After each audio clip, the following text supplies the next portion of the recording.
మోంతా తుఫాను ముంచుకొస్తున్న నేపథ్యంలో మరికొన్ని గంటల్లోనే తీరం దాటనున్న నేపథ్యంలో రాష్ట్రంలోని అన్ని కోస్తా జిల్లాల్లో రెడ్ అలర్ట్ ప్రకటించారు.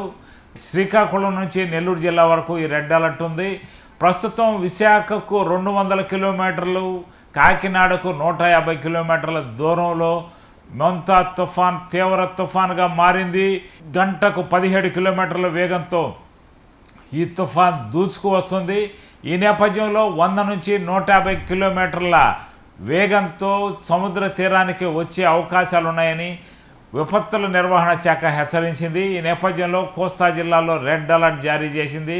కోస్తా జిల్లాలో చెట్ల కింద ఒంటరిగా ద్విచక్ర వాహనాలపై బయట తిరగరాదని, అవసరమైతే తప్ప బయటకు రావద్దంటూ హెచ్చరికలు జారీ చేసింది. సముద్రంలో రాకాసి అలలు ఎగసి పడుతున్నాయి. మోంతా తుఫాను ముంచుకొస్తున్న నేపథ్యంలో మరికొన్ని గంటల్లోనే తీరం దాటనున్న నేపథ్యంలో రాష్ట్రంలోని అన్ని కోస్తా జిల్లాల్లో రెడ్ అలర్ట్ ప్రకటించారు.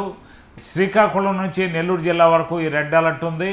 ప్రస్తుతం విశాఖకు 200 కిలోమీటర్లు, కాకినాడకు 150 కిలోమీటర్ల దూరంలో మోంతా తుఫాన్ తీవ్ర తుఫాన్గా మారింది.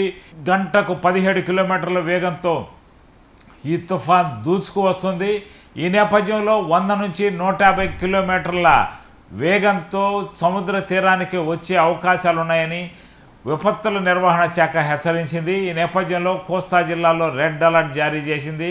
కోస్తా జిల్లాలో చెట్ల కింద ఒంటరిగా ద్విచక్ర వాహనాలపై బయట తిరగరాదని, అవసరమైతే తప్ప బయటకు రావద్దంటూ హెచ్చరికలు జారీ చేసింది. సముద్రంలో రాకాసి అలలు ఎగసి పడుతున్నాయి.